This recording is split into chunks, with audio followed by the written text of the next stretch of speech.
hogaamiyihii wadanka Koonfur Afrika Jacob Zuma ayaa ku dhawaaqay inuu iscasilay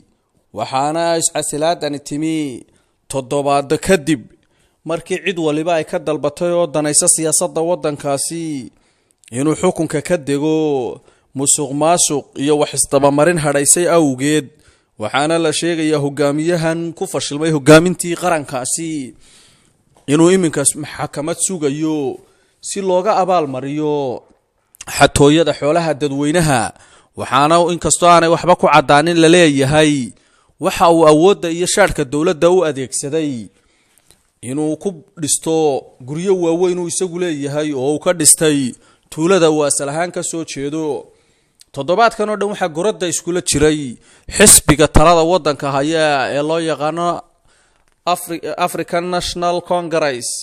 oo doonayay inuu si diblomaasiyada ugu qanciyo inuu madaxweynuhu iscasilo markii uu ka gows adaygay arrinkaasi ayaa waxa ay bocad ku mareen toddobaadkan inay u gudbin doonaan baarlamaanka waxaase war lala yaabo noqday madaxweynuhu oo saaka diidanaa inuu dib u aqbalay caawa inuu xukunka iskaga tago markii horena waxa uu raadinayay baa la yiri damaanad qaad sheegaya inaan la maxkamadayn karin oo xasaanad siinaya waxaase la awoodi waayay baa la yiri marka la fiiriyay dastuurka wadankan Koonfur Afrika cid u damaanad qaada inay maxkamadda ka badbaadin doonto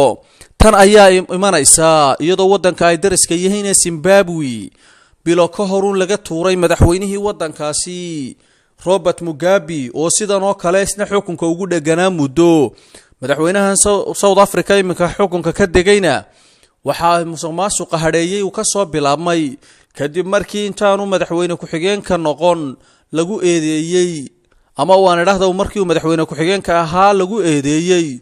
inuu sameeyay kufsi iyo musuqmaasuq hase yeeshee uu xisbigu hiil siiyay si uu madaxweynenimada u noqdo loona arkay baa la yiri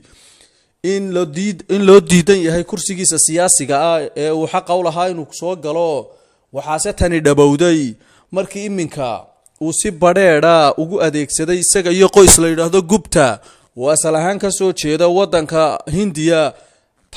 dhaqaalihii wadanka ay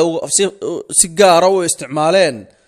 arrimo badanna loo fududeeyay qoyskaasi maadaama uu lacag badan oo laaluusha siiyay baa la yiri madaxweynaha wadankaasi Koonfur Afrika tan ayaa farxad weyn u abaal leeyahay dadka necab musuqmaasuqa ee ka soo jeeda qaaradda Afrika guud ahaanteed gaar ahaan wadanka Koonfur Afrika waxaana laga yaabaa inay ku daydaan dad badan oo ka soo jeeda qaaradda Afrika sida musuqmaasuqa loo afjarayo marka la eego